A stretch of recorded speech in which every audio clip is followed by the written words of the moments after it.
ప్రభు అయిన యేసుక్రీస్తు నామములో కృపాక్షేమములు మీకు విస్తరించునుగాక. ఈరోజు వాక్య భాగము చదువుకుందాము. అపోస్తలుడైన పౌలు రోమీయులకు రాసిన పత్రిక 15వ అధ్యాయము 5-6 వచనములు. మీరేకభావము గలవారై ఏకగ్రీవముగా మన ప్రభు అయిన యేసుక్రీస్తు తండ్రియగు దేవుని మహిమపరచు నిమిత్తము క్రీస్తు యేసు చిత్త ప్రకారము ఒకనితోనొకడు మనస్సు కలిసిన వారై ఉండునట్లు ఓర్పునకును ఆదరణకును కర్తయగు దేవుడు మీకు అనుగ్రహించునుగాక. Now the God of patience and consolation grant you to be like-minded one toward another according to Christ Jesus, that ye may with one mind and one mouth glorify God, even the Father of our Lord Jesus Christ. చదవబడిన ఈ వాక్యాన్ని అనుసరించి ఈరోజు దైవిక స్ఫూర్తిని ధ్యానించుకుందాము. తప్పక వీడియోని like చేయండి, షేర్ చేయండి మరియు సబ్స్క్రైబ్ చేయండి. Dear friends, God gives us endurance because he is patient with us. దేవుడు మన పట్ల సహనము కలిగి ఉన్నాడు కాబట్టి మనకు ఓర్పుని ఇస్తాడు. God grants us encouragement through his kindness and conciliation. ఆయన దయా సమాధానం ద్వారా మనల్ని ప్రోత్సహిస్తూ ఉన్నాడు.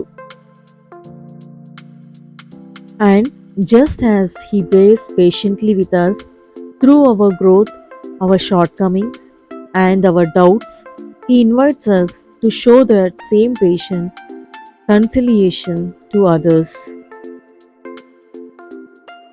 మరియు మన ఎదుగుదల, మన లోపాలు, మన సందేహాలలో ఆయన మనతో ఓపికగా ఉన్నట్లుగా అదే సహనాన్ని మనం ఇతరులకు చూపించాలని దేవుడు ఎంతగానో కోరుతున్నాడు. దాని కొరకే మనల్ని ఆహ్వానిస్తున్నాడు. When we do, growth and love abound, not only in others but in us as well. ఎప్పుడైతే మనం ఇతరుల పట్ల ఓర్పుతో ఉంటామో మనలో ప్రేమ మరియు అభివృద్ధి సమృద్ధిగా కలుగుతాయి. దేవుని బిడ్డలమైన మనము ఏకభావము గలవారమై ఏకగ్రీవముగా మన ప్రభు అయిన యేసుక్రీస్తు తండ్రియగు దేవుని మహిమపరచు నిమిత్తము క్రీస్తు యేసు చిత్త ప్రకారము ఒకనితోనొకడు మనసు కలిసిన వారై ఉండునట్లు ప్రభువే మనకందరికీ సహాయము చేయునుగాక.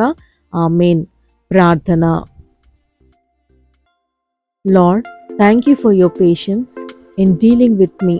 You have forgiven me over and over again. ప్రభువా, నాతో వ్యవహరించడంలో మీరు చూపే సహనానికై ధన్యవాదాలు. మీరు నన్ను పదే పదే క్షమించుచూనే ఉన్నారు. మీ సన్నిధిలో నన్ను చేర్చుకుంటూనే ఉన్నారు.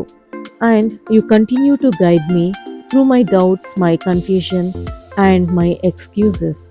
మరియు మీరు నా సందేహాలలో, నా గందరగోళంలో మరియు నా నెపములలో నాకు మార్గనిర్దేశం చేస్తూనే ఉన్నారు. By your spirit grant me the patience and compassion to endure with my brothers and sisters, so that through me they might also experience the fullness of your kindness. నీ ఆత్మ ద్వారా నాతోటి సోదరులు మరియు సోదరీమణులతో సహనం కలిగి ఉండేలా నాకు సహాయం చేయండి. తద్వారా వారు కూడా మీ సంపూర్ణ దయను అనుభవించగలరు. ఈ నా ప్రార్థన దయతో ఆలకించి అంగీకరించండి తండ్రి. In Jesus name amen. యేసు నామములో ప్రార్థిస్తున్నాను తండ్రి. Amen. Praise the lord everyone. ఈ వీడియోని చివరి వరకు చూసిన మీకందరికీ ప్రేమపూర్వక వందనాలు. ప్రభు అయిన యేసుక్రీస్తు నామములో మీకందరికీ క్షేమము కలుగునుగాక.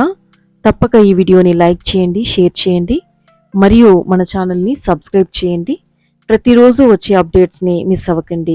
Praise the lord.